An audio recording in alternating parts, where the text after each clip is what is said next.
Hello everyone, welcome to my YouTube channel. तो guys, आज मैं एक सैनिक की कहानी का ऑडियो लाई हूँ। तो सबसे पहले मैं अपने देश के सैनिकों को सलूट करती हूँ और मेरा आशीर्वाद, मेरी गुड विशेस मेरे देश के वीर सैनिकों, मेरे देश के बच्चों के लिए है, क्योंकि मैं भी एक माँ हूँ और मेरे बच्चे एक दिन के लिए भी मुझसे दूर चले जाते हैं तो मैं कितनी भी बिज़ी क्यों ना रहूँ, उनके लौटने का इंतज़ार करती हूँ। तो गाइज़, इसमें जो किरदार है वो सैनिक करमवीर और उसकी पत्नी प्रीतो और उसके पिता कृपाल सिंह और माता राजवीर और एक बेटा है उनका 3 वर्ष का गुन्नू। तो गैस, करमवीर अपने माता पिता का इकलौता बेटा था और सारे पिंड के लोग बहुत प्यार करते थे और गांव की भाभियाँ तो उसको देखकर बोलती थी, ये देखो हमारे वीर जी जा रहे हैं।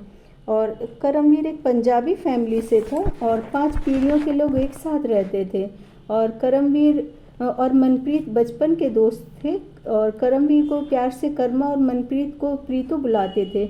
और आज राजवीर और कृपाल सिंह बहुत खुश थे क्योंकि आज उनका बेटा कर्मा 2 साल बाद अपने घर आ रहा था और पूरे 2 महीने की छुट्टी मिली थी उसको। और करमवीर के पिता कृपाल सिंह की बहुत इच्छा थी फौज में जाने के लिए, लेकिन उनका एक हाथ बचपन में ही चारा काटने की मशीन में आकर कट गया था, इसलिए उन्होंने अपने बेटे को फौजी बनाकर अपना सपना पूरा किया। और राजवीर आज साग बना रही थी और करमवीर से कहा, फटाफट से जाकर के बाजरे का आटा पिसवा लाओ और प्रीतो से कहा, अच्छी वाली लस्सी बनाना, एकदम झाग वाली, और ताज़ा ताज़ा मक्खन बना लेना और हरी मिर्च का अचार और साथ में रस की खीर भी बना लेना। और फिर उसने कहा, प्रीतो आज ना बहुत अच्छे से तैयार हो जाना, चंडीगढ़ से जो तू सूट लेकर के आई थी वो पहन लेना और परांदी ज़रूर से लगाना, और कर्मा ने तेरे ब्याह में जो जड़ाऊ वाली जूतियाँ दी थी वो ज़रूर से पहन लेना। प्रीतो ने कहा, बिजी तुसी चिंता न करी, मैं छेती छेती तैयार हो जाऊंगी।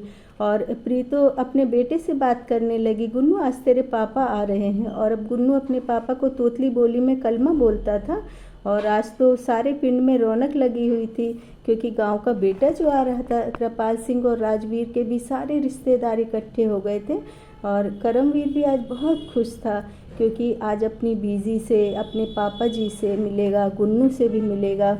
और वह रास्ते में सोचने लगा, और वो प्रीतो, उससे तो जब तक बचपन की तरह लड़ाई न करूं मुझे तसल्ली ही नहीं होती। और प्रीतो पर ये गुलाबी रंग का सूट बहुत जचेगा और वो भी क्यों ना, मेरी सरदारनी लाखों में एक है। और करमवीर के दोस्त भी हंसी मजाक कर रहे थे और अभी 4-5 घंटे का रास्ता था। सबने कहा, चलो खाना खा लें। खाना खाकर बात करते करते सबकी गहरी नींद लग गई और अचानक से दुश्मनों ने गाड़ी पर बारूद से भरे कई बमों से हमला कर दिया और सैनिक इस तरह जल गए कि उनको पहचानना भी मुश्किल था।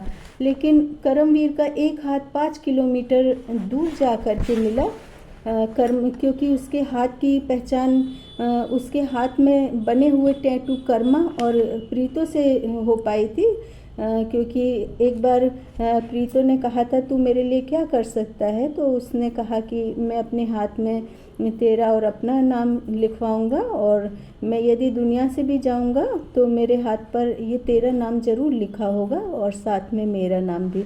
और कुछ दूरी पर एक लगेज के छोटे छोटे जले हुए टुकड़े मिले और पास में छोटे बच्चे के कपड़े और लाल कांच की चूड़ी जो कर्मा ने प्रीतो को वीडियो कॉल पर दिखाई थी, जो कि छोटे छोटे पिघले टुकड़ों में बदल गई थी। और एक कश्मीरी शॉल का टुकड़ा, गुलाबी रंग का सूट जिनके जले हुए कुछ टुकड़े रह गए थे। और सभी सामान को लेकर के शहीद कर्मा के हाथ को झंडे में लपेटकर सिपाही और पुलिस सेना इनकलाब जिंदाबाद, शहीद कर्मा अमर रहे के नारे लगाते हुए उसके घर की तरफ पहुंचने लगे। और यहाँ राजवीर और कृपाल सिंह को भी अचानक से अजीब सी घबराहट होने लगी। प्रीतो के चेहरे का रंग उतरने लगा, चूल्हे से अचानक दूध का पतीला जमीन पर गिर गया। तभी पुलिस की जीप आकर के रुकी और करमवीर के माता पिता और प्रीतो गाड़ी के पास भागे और वहाँ पर एम्बुलेंस और कई सारी पुलिस की गाड़ियाँ खड़ी हुई थी। और पुलिस ऑफिसर ने करमवीर के पिता से कहा, आपका बेटा शहीद हो गया, बहुत बहादुर था आपका बेटा। करमवीर के माता पिता यह सुनकर के ज़मीन पर बैठ गए। बड़ी मुश्किलों से खुद को संभाल पाए। प्रीतो भी बेहोश हो गई और अंतिम संस्कार की तैयारी होने लगी। करमवीर के 3 साल के बेटे ने मुखाग्नि दी और उसकी अंतिम यात्रा में सैनिक पूरे पिंड के और दूर दूर के गांव के लोग इकट्ठे हुए थे और राजनीतिक दल के नेता करमवीर के पिता के पास आए तो करमवीर के पिता ने कहा, साहब ये शहादत कब तक चलती रहेगी, कब तक घर के चिराग बुझते रहेंगे। इस तरह शहादत होती रही तो हमारे देश की सुरक्षा के लिए कौन बचेगा।